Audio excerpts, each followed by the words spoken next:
going on in your home, in your neighborhood, in your backyard, in your school system, and your real estate ecosystem from a public policy standpoint, today's show is going to be really, really good for you.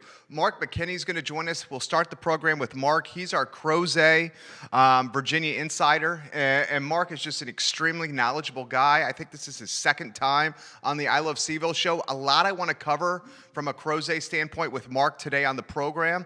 We'll touch on topics like this. What are Crozetians frustrated about now from a local government standpoint, from a policy standpoint? Where should Crozet go from a future standpoint? Is Crozet, Virginia too crowded right now? We'll talk Crozet, Virginia and the master plan as well. The I Love Seville show with Mark McKinney. We'll also welcome Jamie Waller to the program. Jamie Waller, just a fantastic realtor. She has absolutely cornered the Glenmore market. She knows the Keswick market inside and out. She knows Central Virginia inside and out. We'll spend about 15 minutes with Jamie. We'll chat trends, her crystal ball predictions for Q2, Q3, Q4, and beyond, and what we can expect from Central Virginia real estate moving forward. A lot we're going to cover with Jamie Waller on the show, and Alex Erpy, Chief Executive Officer of Emergent Financial Services, will join us on today's show as well. We'll spotlight the market. Q1, tough sledding for the first quarter for a lot of us investors. We'll talk about that with Alex Erpy and what we can expect from his show Today y Mañana, which airs on the I Love Seville network. Judah Wickhauer, we can start when you are ready.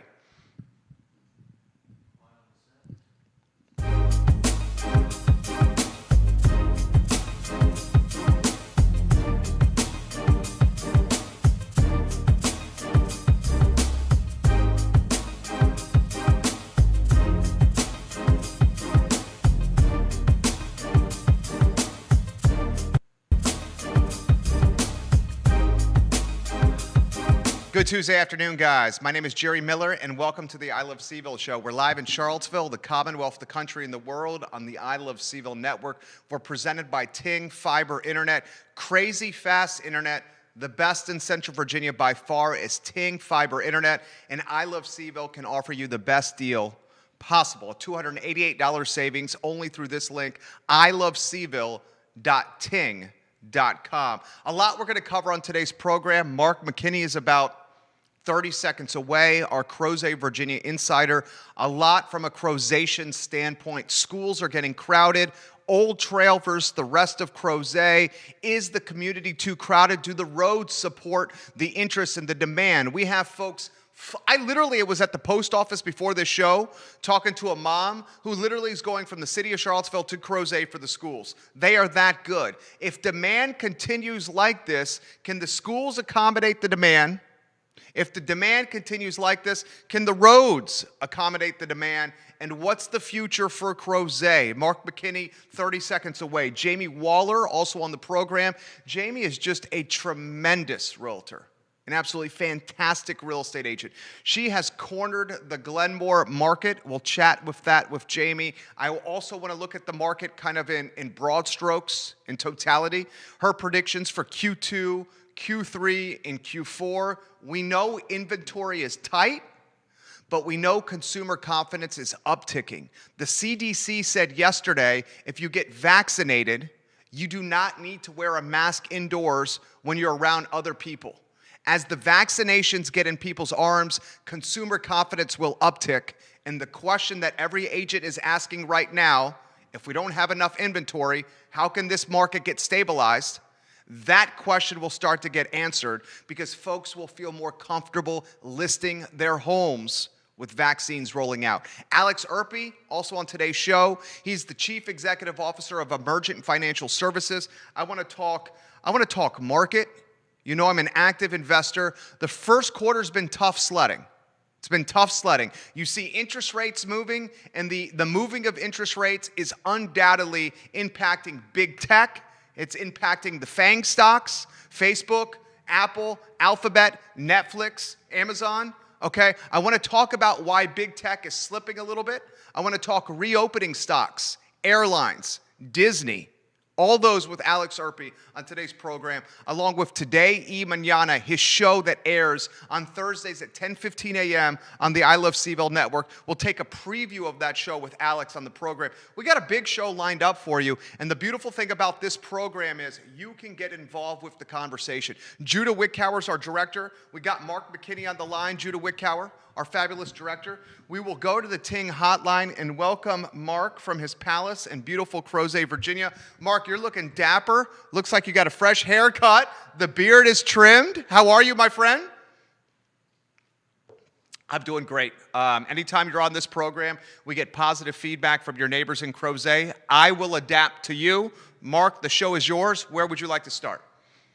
All right. So I think the talk of the town is literally the talk of the town. Crozet becoming a town. And Jerry, I think before we kind of dissect that beast, we need to start a little higher. And I want to make sure you and the viewers understand, this is my opinion. This is my observations, my interaction throughout county meetings, CCAC meetings, talking to other people, reading the news.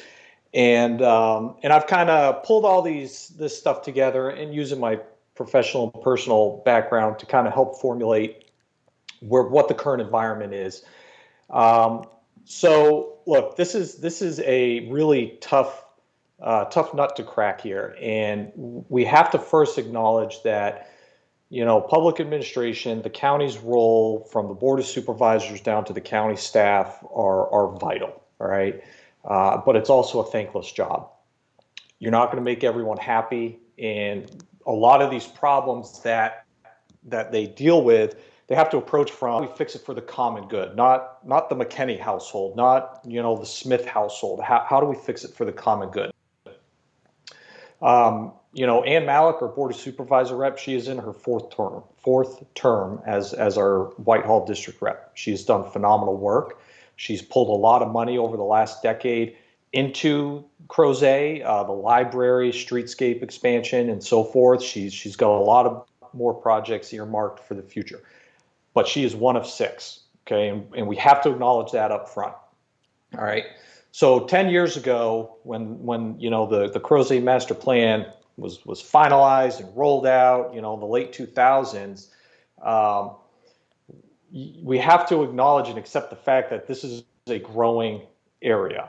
Okay, the plan that was developed, I believe it was done in conjunction with some private partnerships, UVA, really laid out a great path forward.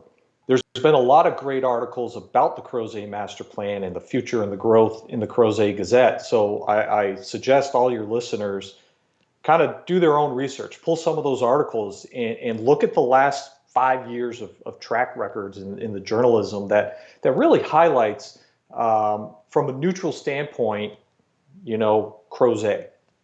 All right.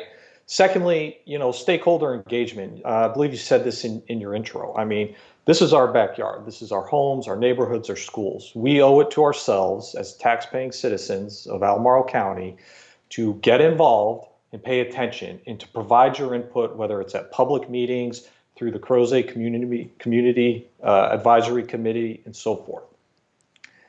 But that's also a two-way street for the county. The county staff have to be receptive and acknowledge what the Crozetians are saying, what the folks in Forest Lakes are saying, what Keswick is saying, Scottsville. Okay, it can't be this, and this is where I think we're at an impasse. Okay, we're talking past each other, we're headbutting. I believe January CCAC meeting, the CCAC provided some great input to the master plan. And I believe there's a news article or a social media post from one of the CCAC members where the response from the county was, hey, we already did all this work. It's too much for us to go back and incorporate your changes. All right, that's not stakeholder engagement. All right, that's just a train wreck waiting to happen. Okay. So my observation, where we're frustrated, okay? There's no affordable housing in here. All we see is home after home, development after development, overcrowding in schools continuing to happen. COVID derailed the budget. I think there was a $60 million cut from the county's budget last year. Projects are being delayed. People want it now. Okay. Like I talked to you the last time, we are 10 years behind the infrastructure stuff. So I think to fix anything, it's going to take another 5 to 10 years before we see things being fixed. Okay. All of this talk about becoming an incorporated town is based purely on emotions. I think this is no different than the 1970 through 83 City of Charlottesville, Albemarle County sharing revenue agreement. It was all based off emotions. The county was afraid that they were going to lose land from the City of Charlottesville, so they put this revenue sharing agreement together. 40 years later, we're still coughing up $15 to $18 million a year to the city, which is a whole nother topic we could get into, but it's like a black hole. No one knows what that money's going for, what's it being used, and how does it benefit the residents of Albemarle, okay? So when, as a resident, when you look at that, the line item of the county budget, and you see massive growth and things not getting done, it's like, man, that's $15 million towards a $25 million school expansion that needs to happen, okay? All right, so again, these are all my observations. This is my opinion. I could be wrong, and I'm open to discussion on this, all right? I think social divide within Crozet. I think there's a perception, because perception is everything. Perception is reality. There's a perception of elitism out the U.S. Census, Charlottesville, Albemarle, and Crozet. All right. When you look at population breakdown, 93% of Crozet is white. 81% of Albemarle County is white. 70% of City of Charlottesville is white. Those are huge disparities. And it all comes down to, I think, the cost of housing out here. There's nothing affordable to bring the different levels of economic status to Crozet, okay? You got old Crozet versus new Crozet. We have outpriced multi-generation Crozetians from their hometown.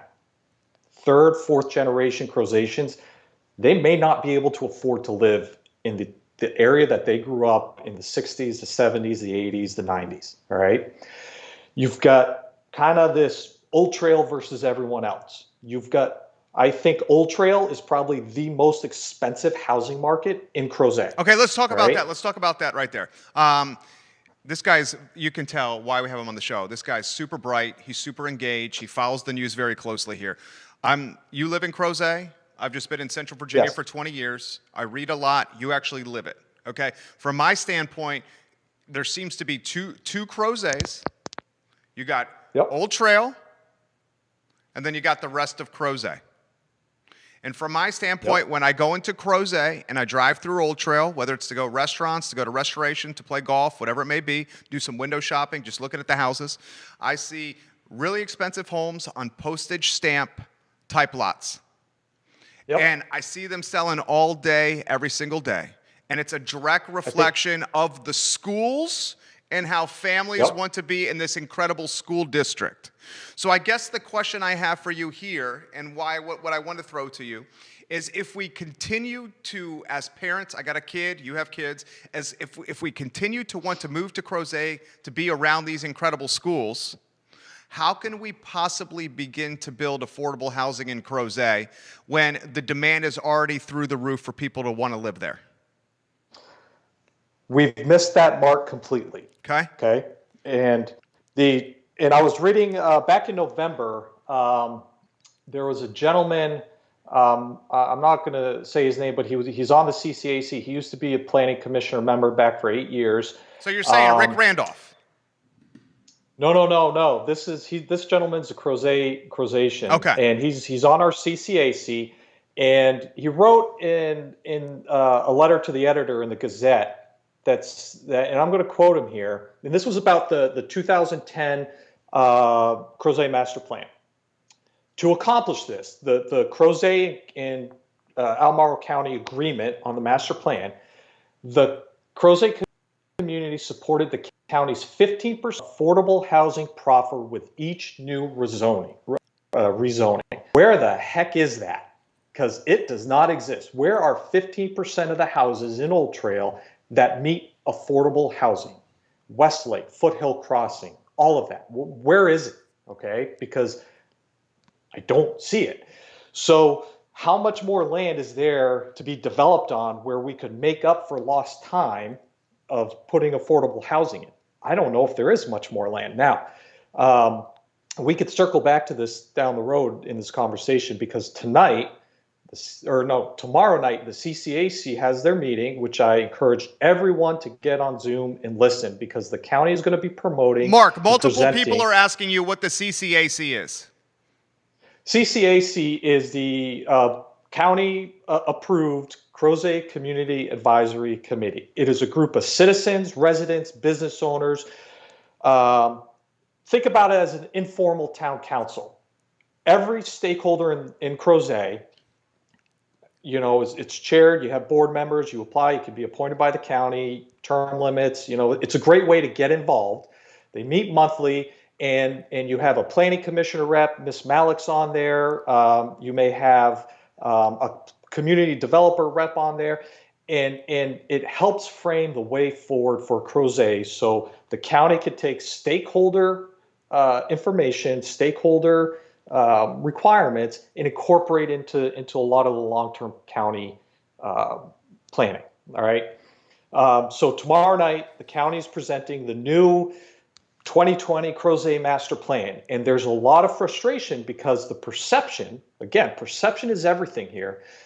The county staff, at putting this together, the perception is they're pretty much saying, go pound sand. We already did this work. We are going to jam pack as many more houses in here because the land use laws allow us to. The density studies allow us to. If just because it doesn't mean you have to do that. So to answer your question, I think we've missed the mark on affordable housing in Crozet. I really do, and I hate to say that. So like I said, there's a social economic divide within Crozet. All right. And some of it is our own fault. There's an HOA. I'm not going to name the development that has a pond, and the HOA maintains the green area. They restock the pond with fish, but they refuse to allow non-residents of that HOA to fish in it. Okay, which for a small piece of me can understand that, because, well, you have homeowner association money giving to it, but you can set rules and stipulations. So on the topic of affordable housing, if a low-income family has one car and the spouse is working and the other spouse wants to take their 5-year-old boy fishing and they're walking the Crozet Trail, you're telling me they can't go and fish there? It's a public road. It's not a gated community. So there's behavior that just feeds into this elitism, I'm better than you culture. And the topic of the county is not helping it, because here you have Planning Commissioner Rick Randolph, who in a public meeting said, go become your town, so you can deal with you could do all of this, you could do all your planning and zoning. And the perception that I see from that type of a comment is, I'm tired of listening to Crozet complain. So when you have a representative of the county making comments like that, it further fuels the divide between Crozet and the county. And I'm going to caveat this with, there's a lot of amazing people in Crozet, wonderful families, hardworking people. They want to see this area thrive. Okay. So that is the perception, my opinion of the perception. I think you outlined it extremely well. We have a housing market that is absolutely on fire. You have no inventory on the market. We have people sprinting for Crozet for the schools. We have people sprinting for Central Virginia because of quality of life. We have people living urban environments because they can work from home via an ISP, just like we're doing right now, and they don't have to go into Northern Virginia or DC or whatever it may be. It seems to me this is only going to get worse. And if I lived in Crozet, I would ask myself this question, which I've thrown to you in the past. The value proposition of Crozet, Virginia, first and foremost, is the schools.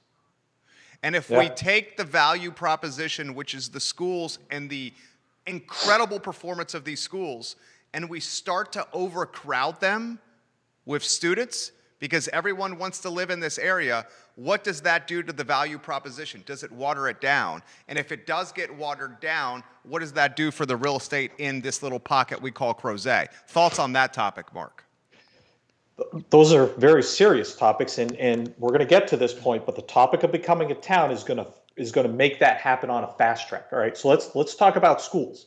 Brownsville Elementary, 10.7% of the student population of 873 students are classified as economically disadvantaged. So you're talking roughly 90 kids. Yeah. Okay. Crozet Elementary, 25.5% of 340 students economically disadvantaged. Wow. Okay. Two other schools that feed into the Henley Middle School. Murray, 6.99% of 254. Meriwether Lewis, 9.85% of 396. You have schools in Albemarle County, Jerry, that are above 50% of their student population is economically disadvantaged. Greer, I believe, is like 77%. Okay. Henley Middle School, 12.84% of 970 students economically disadvantaged. It is the lowest of all middle schools in Albemarle County. The high school, 10.47% of 1,100 students.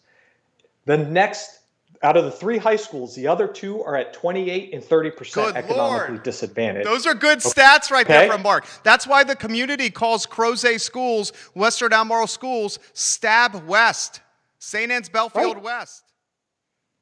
All of this goes back to the perception. There's a perception. And Jerry, I may be wrong on my opinion about the perception. And I'm curious about what other listeners sit here and what they think or what they've heard of when people say, oh, I live in Crozet. What is someone's attitude about that? Okay. All right. So now let's start putting things into perspective, because I'm going to get to answer your question as we talk about the town. Okay. People are frustrated. I said it earlier, massive developmental growth, kind of a feeling of lack of neglect. All right. The county FY22 proposed budget is $466 million. And I catch myself doing this sometimes. Holy crap, that's a lot of money. Why are we dealing with what we've got? Back to my first comment, citizens, get engaged, peel back the layers of this to start understanding. So yes, we have a $466 million budget, but 58% of that goes to the school board. Okay? 58% goes to the school between school division operations, school capital, and school debt.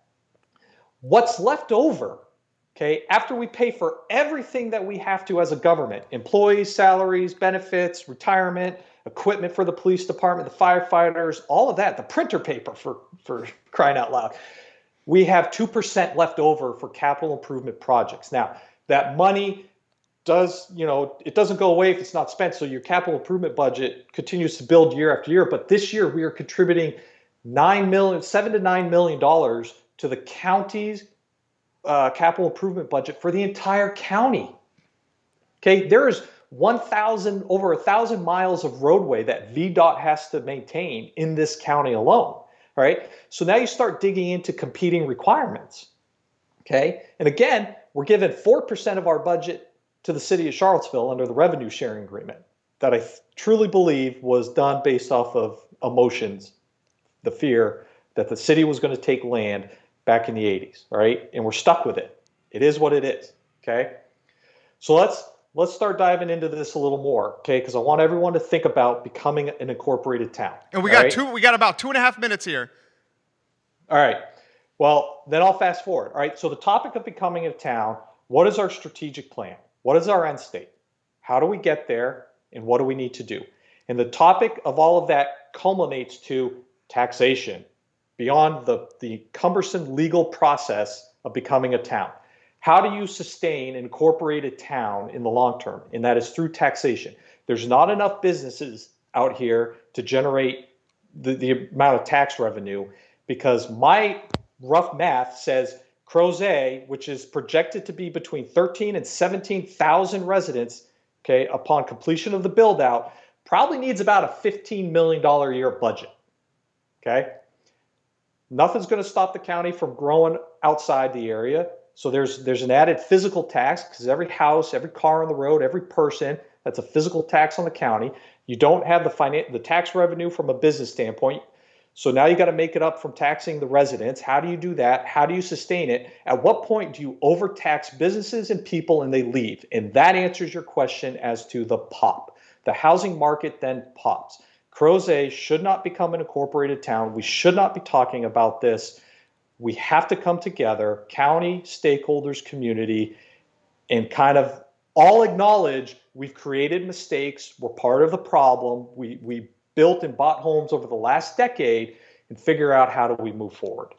Mark, we're going to chop this up and we're going to play it throughout the week, especially the last part where you just gave your take on why you should not become an incorporated town. You know what you should do? And I've had multiple people ask me where they can get more information from you and your ideas. Do you have a branded website or a website that's tied to your URL? You should. Do you own markmckinney.com? No. You should buy it. Hey, look, so the best way, I believe, April 1st, I'll be starting my first 2-year term on the Crozet Community Advisory Committee. I put my name in. I received the email notification that I've been accepted onto that. So hopefully the community will see me on the CCAC meetings. Okay, and if you want to get any Crozet news out there, we're happy to use this platform. Awesome. Yeah, this is great. Like I said, I think, Jerry, I just want to leave it that people get involved. Ask the questions, reach out to your supervisor, try and understand the budget, understand the process. Things don't happen overnight, but let's stop arguing and being frustrated with each other. And it goes both ways to the county. Let's figure this out. Excellent. Mark McKinney, thank you, my friend. Thank you for joining us. All right. Thanks, Jerry. We appreciate you. Couple things before we welcome Jamie Waller in the mix. That guy is a smart dude. That guy is a smart dude right there. And he's looking to do the work and go to the meetings, learn, research, communicate, educate, get engaged. Not everyone's willing to do the work. Not everyone's willing to go to the public meetings, do the research, and then pass the knowledge on. That's what we're trying to do with this platform, pass knowledge on to you so you become more informed. Just dot the I's and cross the T's on this, okay? I literally was having this conversation in the post office before the show. I was talking to a mom of 2. She was moving from a townhome in the Willoughby area to a home in Crozet. And there's such little inventory on the market that they're waiting.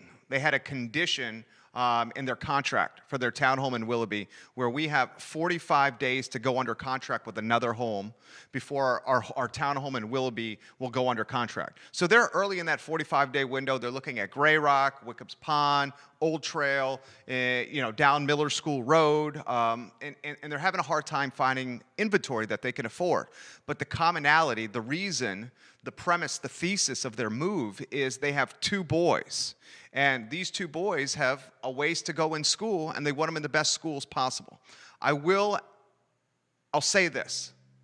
You and I, everybody, we see what's happening with Albemarle County schools from a crowding standpoint. If you're Crozet and your leadership in Crozet, and you continue to allow the schools to get super saturated with students, then the appeal of moving to Crozet will erode.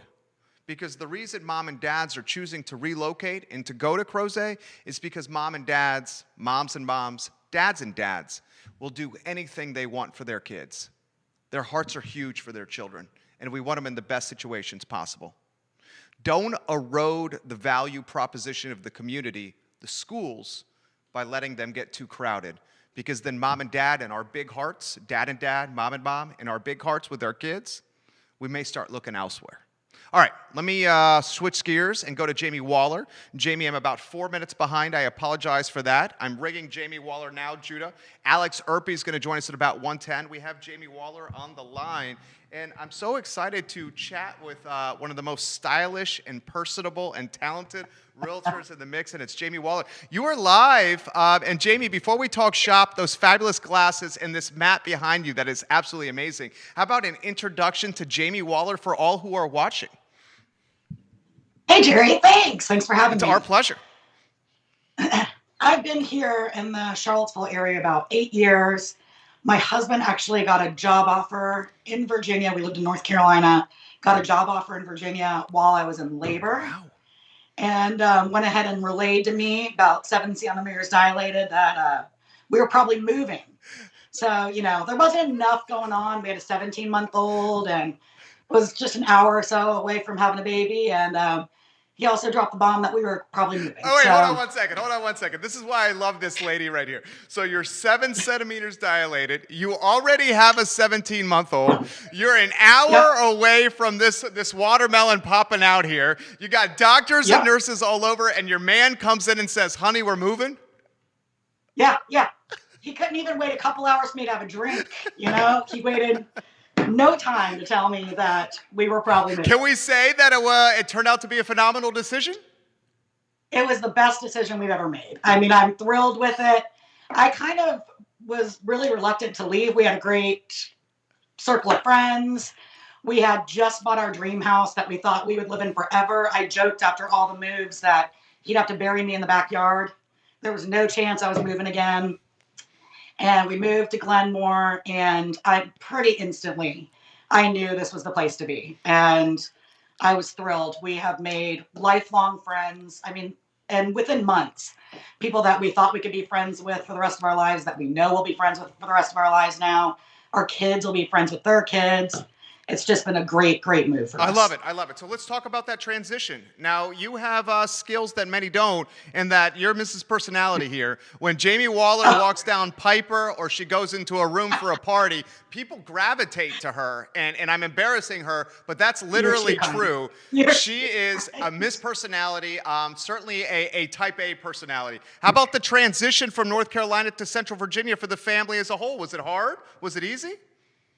It really wasn't. Once we got to Glenmore, the great thing was we got here in the early spring, late winter, and we were at the pool.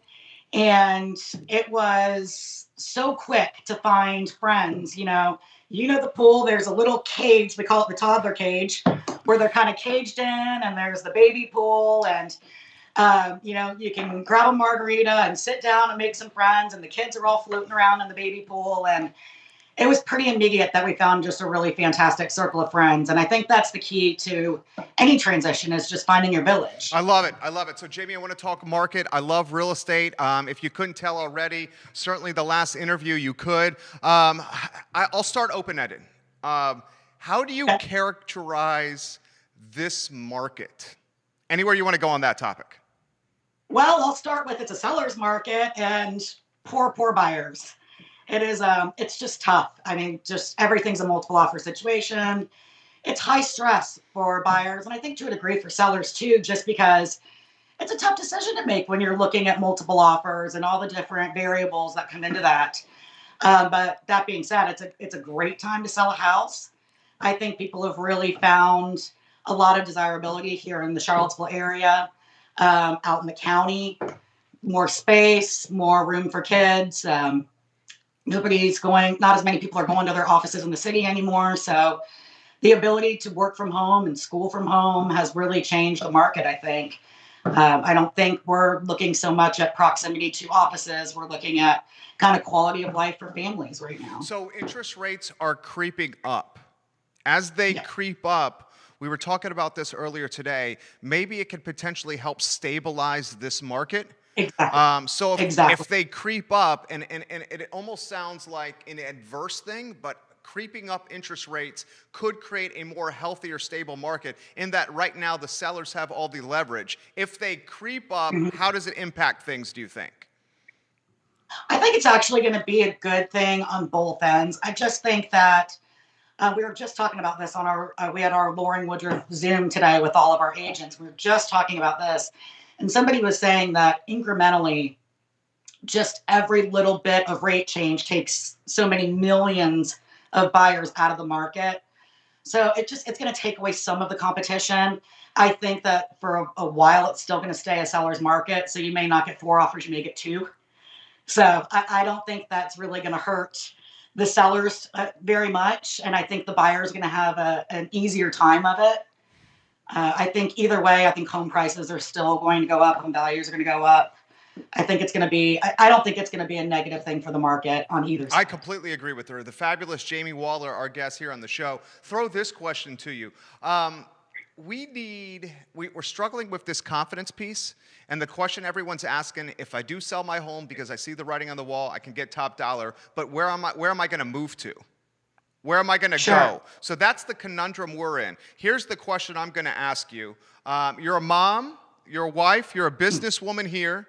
How do you see this vaccine rollout, with this shot getting in people's arms, impacting all of it? I think that if we can get this vaccine, and dude, I will sign up for the first one available. My wife will as well. First one, just get it in my arm. I think if we do this, it's going to open up so much, including people willing to potentially list their homes that were otherwise hesitant because of this fear, which would then add more supply and further stabilize the market. Is this a bad read? I couldn't agree with you more. I think that's exactly it. That's definitely the consensus I've had on calls with other agents. That's my personal feeling. I have clients that were waiting for vaccines to come out and the rollout to kind of see it going. I've got 4 listings coming on in the next few weeks, and a lot of that's based on the fact that they're more comfortable people coming in their house. People that have tenants in their homes, their tenants are more likely to let us have showings at this point. So I think you're exactly right. I think that part of the lack of inventory has been the fact that people weren't comfortable showing their homes. And I think the further down the road we get here, and the fact that, I mean, especially in the county right now, kids are going back to school. Tomorrow's the first day. They go back 4 days. So you don't have your kids on Zoom all day long. How do you, I just can't fathom as a parent, how do you facilitate working from home, having your kids on their Zooms, being available to show your house while your showing window is, from 15 minutes, 2:30 to 3:30 till 5:30 when you got to start dinner. I mean, there just has not been a lot of opportunity and freedom for people to be able to get out of their house for showings. So I think that's going to open up a lot of it. I think you're right on track. Okay, so here's the toughest question I'm going to ask you. Jamie Waller's kids are going to school tomorrow. Does that mean mimosas at 9 a.m.? Well, Thursday mimosas. Okay. I've got one that's only Tuesday, Thursday. So I'm going to hold off on the morning drinking till Thursday morning. But how responsible of you, Jamie. Advice, don't call me on Thursday. Yeah. It might even be stronger than a mimosa. We've gone a full year with them at home. I think I may have like a screwdriver. It still has orange juice in it, but something a little stronger. Okay, let me ask you this question. When both your birdies leave the nest on Thursday morning, is it going to be like the first day of school again? Or is it going to be like, good riddance, get the hell out of the house here? Probably the latter more than anything. I've had a lot of quality time. I really, and when they were toddlers, it was fun and they were cute and they listened to mommy. Now they're impatient and they don't want to hang out with me as much as they used to. They were a captive audience when they were little and home. Now that they're bigger and home, they don't want to be with me most of the time. I can tell you that. They certainly don't want to be doing what they've been doing with me. They've gone to more home inspections than probably your average realtor, and they've learned a lot about real estate, and they've heard mommy say some bad words, and they've really gotten a firsthand experience of understanding what I do every day because they've been dragged with me and bribed with cake pops at the Starbucks drive-through and Chick-fil-A for lunch if you can survive another day at work with mom. I love it, Jamie. What is your prediction, or how do you see the rest of the year shaking out? How do you see Q3 and Q4? Q2, I think it's going to be much of the same as first quarter as we get more vaccines out. Q3, Q4, really, I think that's when the confidence is going to start. How do you see the final 6 months of the year playing out? I think we'll probably see even more buyers come out because I think we're still not seeing some buyers look. I mean, I know firsthand, I have several buyers that are in Northern Virginia or up in New York, New Jersey that haven't felt comfortable traveling. So I think we'll still see an influx of buyers, but I think we'll see an influx of inventory. And I think there'll be more of an influx of inventory. So I think that we'll see kind of the market kind of correct itself and balance itself a little bit more. I think it's going to be a great year for real estate. I think it's been a great year for realtors. I think a lot of people are going to land where they wanted to land maybe over the last 6 months and haven't been able to for whatever reason, be it that they couldn't get the home in the seller's market or the fact they just weren't willing to travel and look at this point. I know I've got a bunch of people that'll probably buy in the third quarter.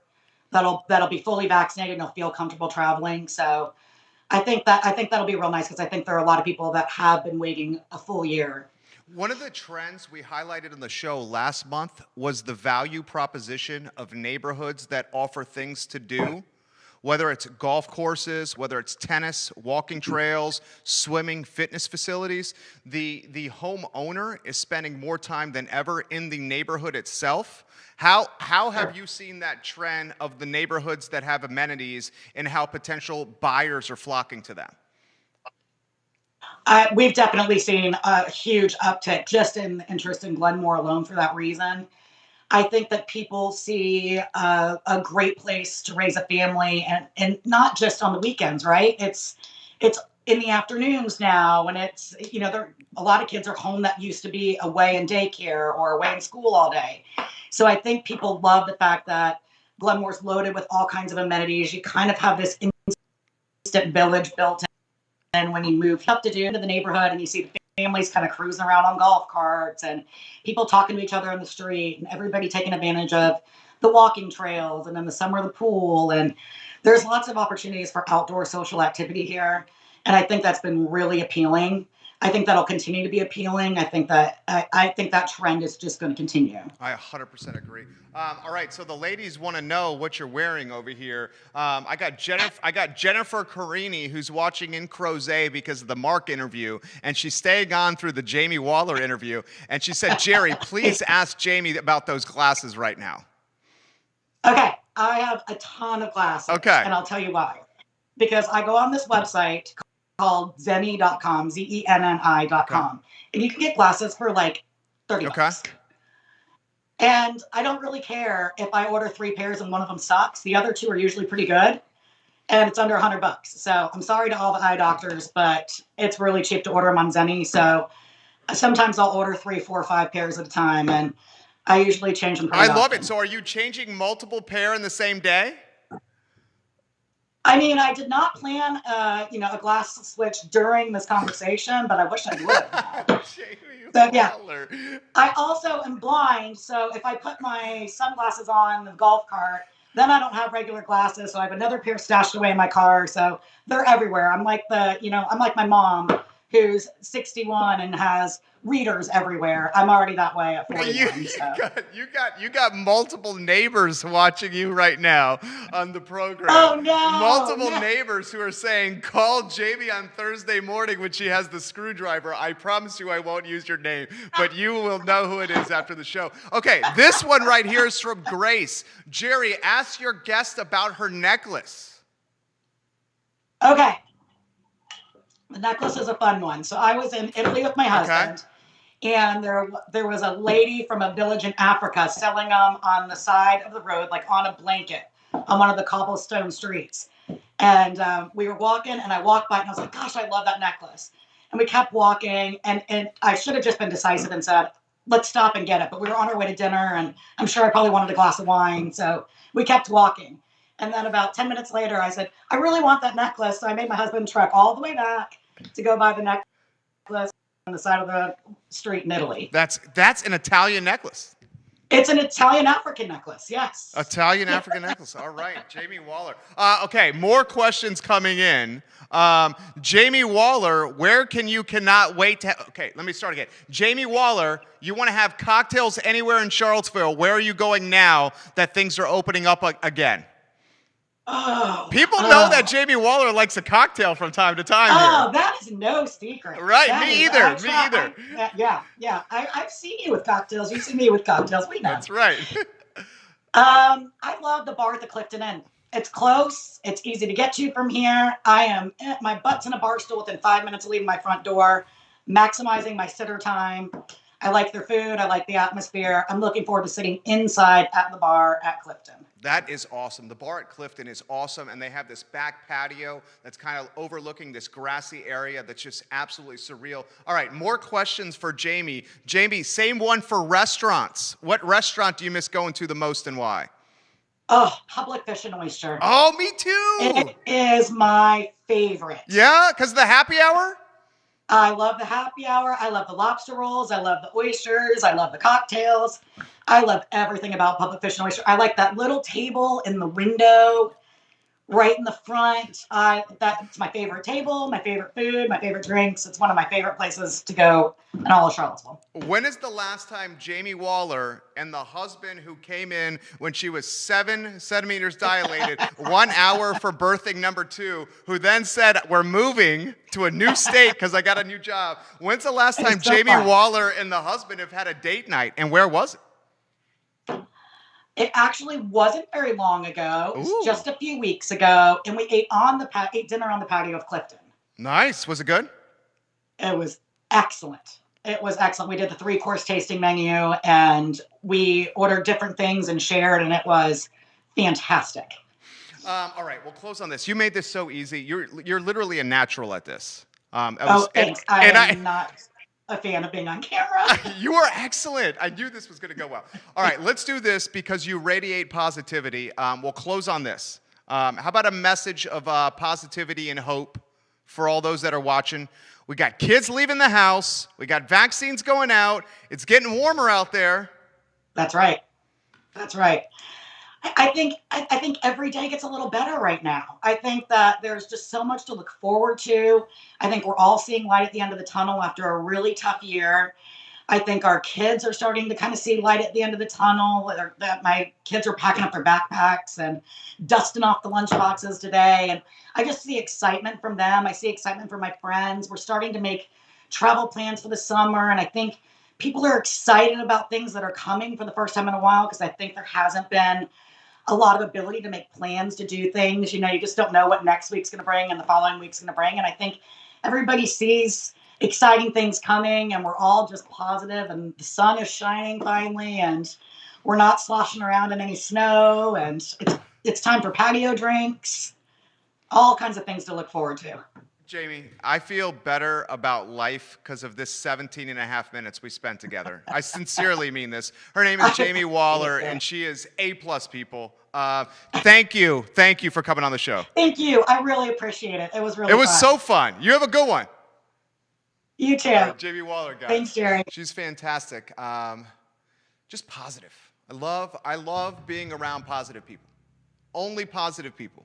Learned halfway through college to only surround yourself with positive people and then kick all the other ones out of your life. And it makes a huge impact. And she's one of the positives you want in the inner circle right there. Now we got to go to Alex Serpy. Alex Serpy, Judah, I'm reaching out to him now.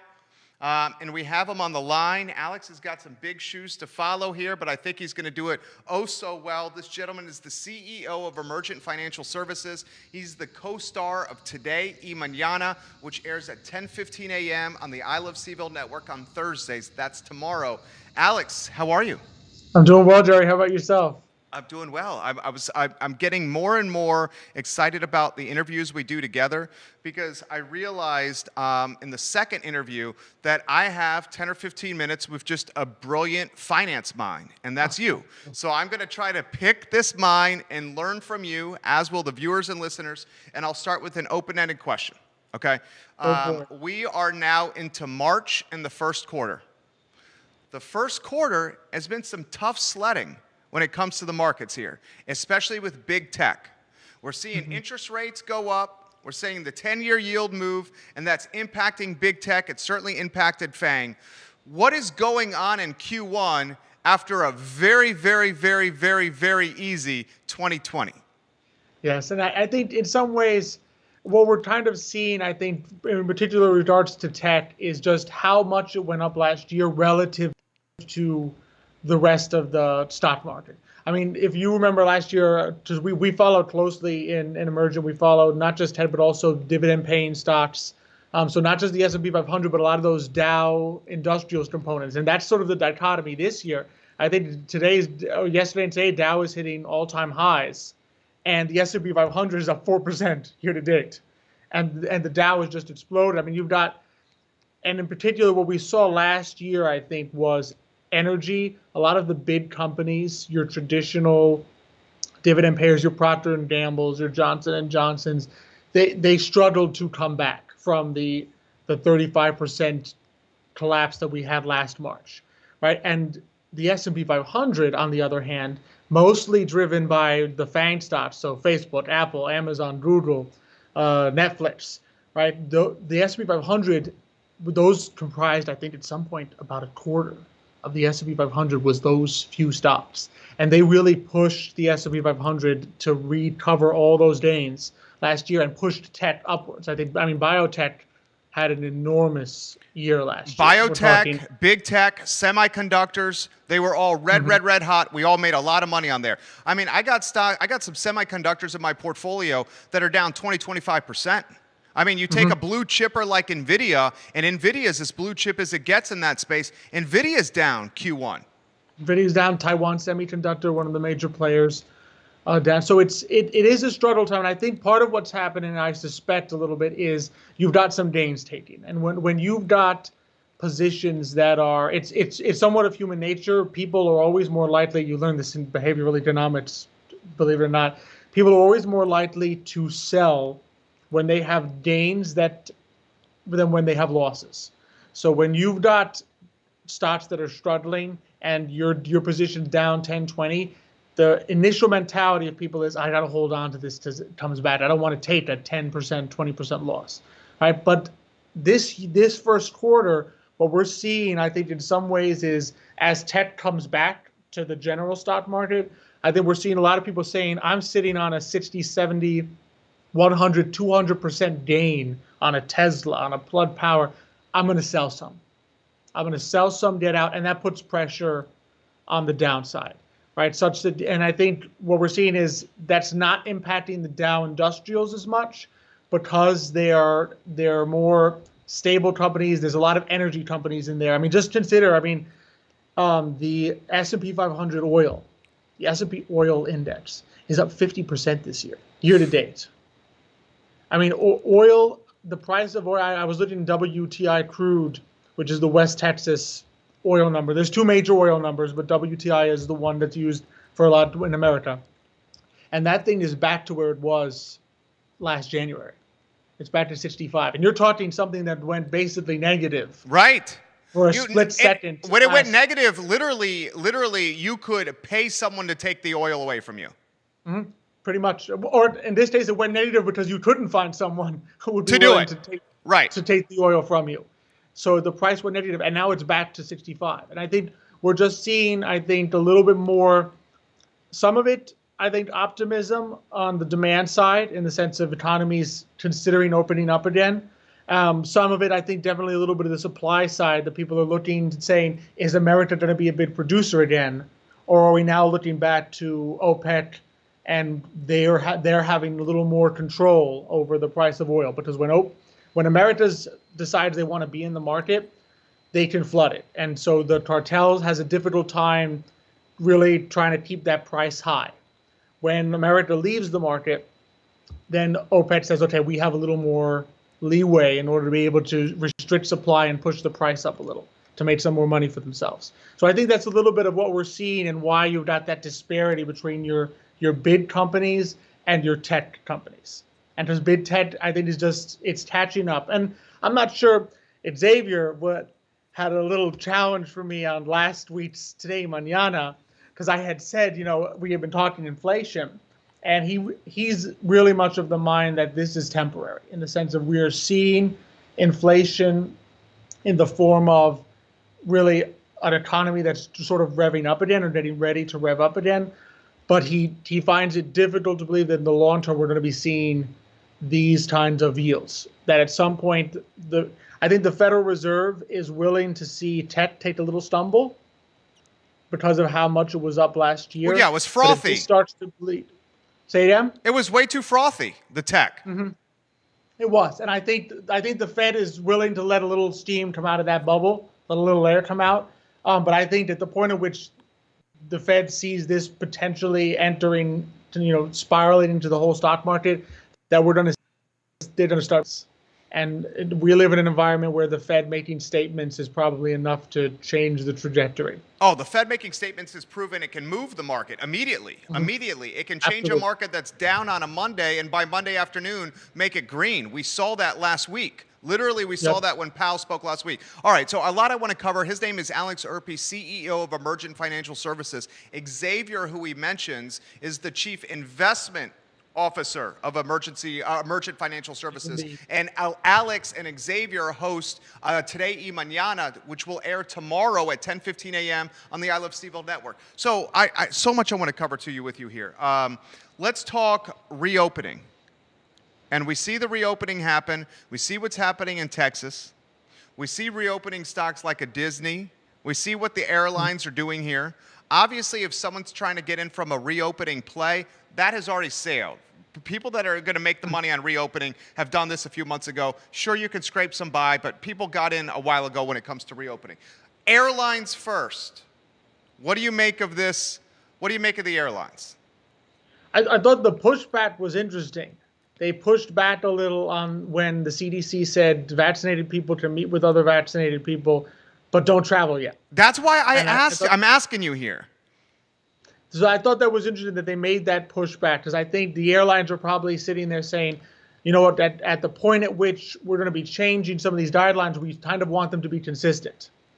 And I think there's a little bit of question on the consistency here in terms of, well, if you've got all these people vaccinated on a plane and you have everyone wearing masks anyway, why the instruction not to travel? Isn't that part of the reopening, part of the trying to get things back together? And I can understand individual reticence, like people make their own decisions, say, I'm not ready to travel yet, right? I think the question for the airlines is, can we really get to the point where you have enough of the country willing and encouraged to travel? And I'm not sure willing is under our control.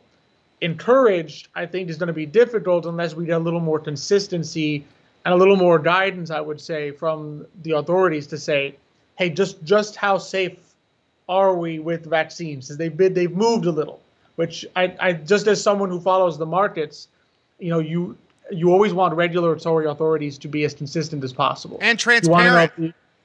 Exactly. Consistent, transparent, and not really to change day to day. And part of, I think, the frustration from the airline industry and some other industries is we have one day saying, don't hug, if you're both vaccinated, don't hug each other. The next day, if you're both vaccinated, you can hug each other, but don't travel, but you can meet together unvaccinated or wearing masks. So I think there's a little bit of frustration there in terms of what are the actual guidelines we need to get to the point where people are being told you can get on a plane and we're not discouraging you from traveling. And because that's going to be a part, that's a major part of a lot of parts of this country and in other places in the world is travel. I mean, you can't replicate that in other areas of the economy. You can't, that's one thing that, like, maybe you can order from Amazon instead of going to the grocery store. You can order from DoorDash instead of going to a restaurant. You can't virtually travel instead of traveling, right? So that industry needs people to actually be willing to go places again. So is this what you're saying? And I want to use this as a springboard to get into the next topic, and I love what's happening here. I love chatting with you, Alex. The CDC said late yesterday, that if you're vaccinated, you can be indoors with other people without a mask on if all of you guys are vaccinated. So are you basically saying you would love to see the CDC or the federal government say that not only can you be indoors if you've been vaccinated with other people without your mask on, like a restaurant, you would love for them to say also including travel before you start encouraging airline investment? I'd sort of want them at least to say, they don't have to necessarily say including travel, but don't add in the line saying we discourage you from traveling. Understood. Okay. Right. So don't actively discourage people from doing so, especially if you're telling us that, you know, you're giving us all these ideas about the effectiveness of double masking, the effectiveness of this plus social distancing. Like, you're telling us all these ways to reduce our odds of serious infection to well below 3%, 1%, and yet you're explicitly telling people not to travel. I think it just sends a strange message. And what we always talk about is like goalposts. So what I think would be very helpful for people to sort of figure out, when do I really get into the travel ban, when is what is the CDC looking for before they're going to say we encourage you to travel again. Like what needs to be met? Because right now we don't really have those parameters. We don't really have an answer to what are we looking for that after we achieve X, you can expect Y. And without that, I think it's very difficult to be able to judge as an investor to say, I should go in now, right? And sometimes, I mean, I think the general feeling when you're investing, just as an individual and for yourself long-term, is you want to be in rather than out, is usually my philosophy. So I always encourage people that we've done studies, and we're not the only ones who have done them, that if you took, and this was end 2019, so it doesn't include pandemic year, but the annual return for about a decade of the S&P 500, that last decade ending 2019, was about 13% annually, right? You take out the the 10 best days the S&P 500 had, and you say, I missed those days. I was in all the other days, I missed the 10 best. Your return drops about 10% annually. No, wow. Yes. You lose 3% a year in returns by missing 10 days over the course of 10 years. And it just shows to show you the goal is be in, not out, right? So that's always the key for me. I don't like encouraging people like, oh, don't invest at all, hold back, right? For me, the key is always, where do you put the percentages, right? Where do you allocate? Do you allocate a little bit more to tech? Do you allocate a little bit more to your big dividends? Do you allocate a little bit more to travel/airlines? And I think as long as you're being reasonable, I don't think people should be discouraged from saying, oh, yeah, maybe I'd rather be a little early on the travel has returned than late. And so they adjust towards that industry a little bit more. But the key for me is always, you want to be in as much as possible and don't try to time the market, because timing the market is very difficult to do. The best, I think the CFA Institute, I remember reading from my books when I was studying CFA exam, the best stock pickers in terms of like, we picked this stock, we got in at the right time, we got out at the right time, they're about as good as the Super Bowl winner at the beginning of the season. So it's very difficult to do. So the key is you want to be in. You want to be in the stock market because it's going to go up over time, and you don't want to miss those 10 days in the course of 10 years. Alex, this was your best interview to date. I love what we're doing here. My friend, today, so Mañana, it's so much fun, especially you, man. You are so knowledgeable. I can assure you after this interview, the entire Erpe family is going to be proud and giving you a pat on the back here, because you just absolutely represented the family and the firm so well. Tomorrow, today, Mañana at 10:15. How about Thursday? 10:15. Oh, Thursday. I made that mistake last week. I know, I'm so excited. He's right. Thursday at 10:15. Thank you for keeping me on my toes, my friend. Give us the Cliff Notes. What's happening Thursday?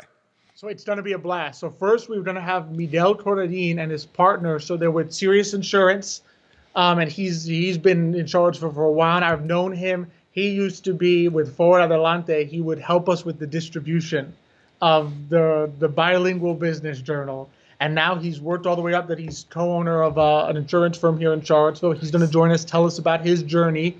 And then we're going to have at least one of the partners, we're still working through, at least one of the owners of El Bebedero. Nice. Because they are having a 5-year anniversary coming up.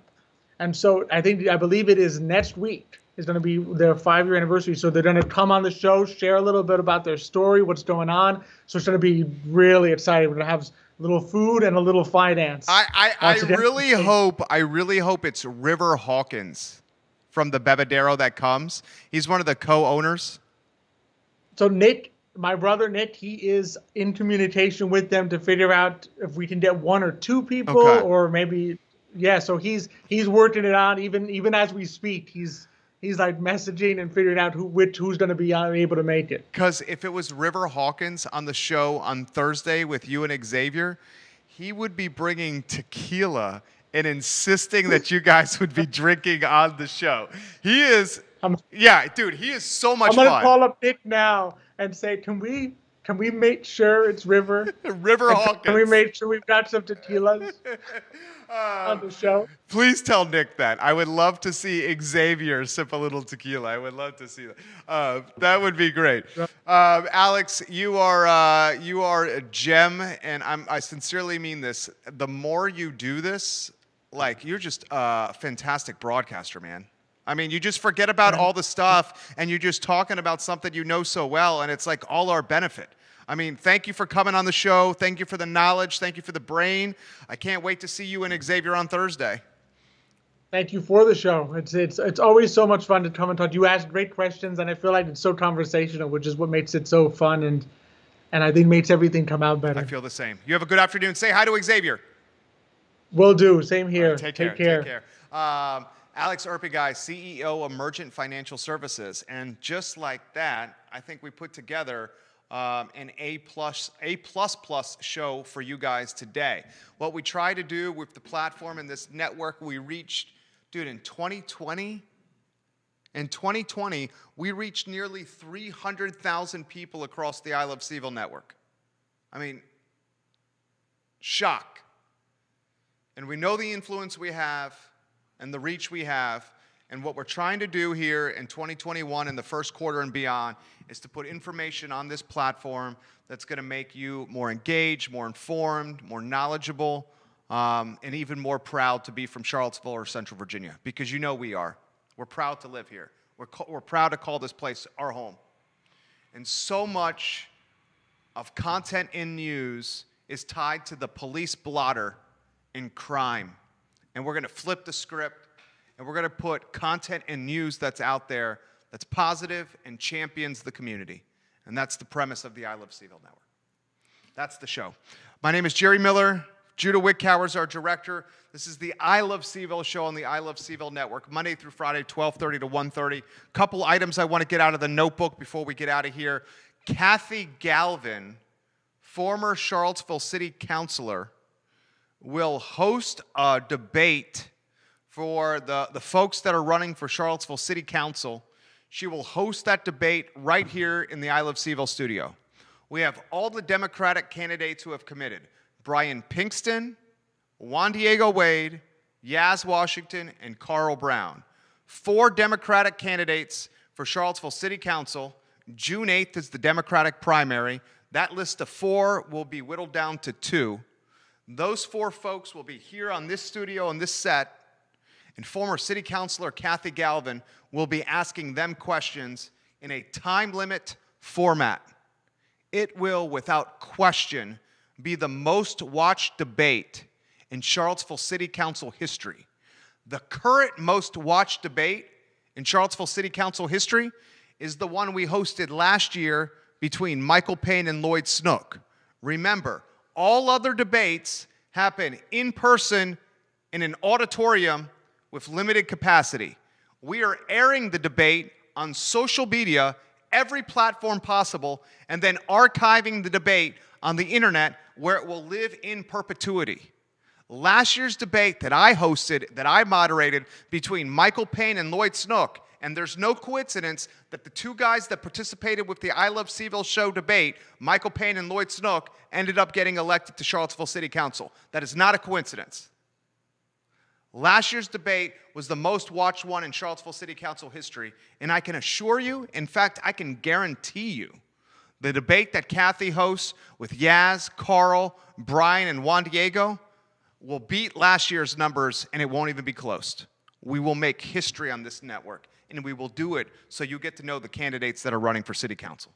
All right, I'm out of here. My name is Jerry Miller. That's the I Love Seville show. Take care. I want this to slide like this, kind of like a bar. You know, like the beer on the bar. Like this, Judah, see? It won't slide. All right, I'm not going to slide it. You know when I slide it across the bar? You know what I'm talking about? When you slide the drink? I want to slide it. Well, slide it. Won't slide.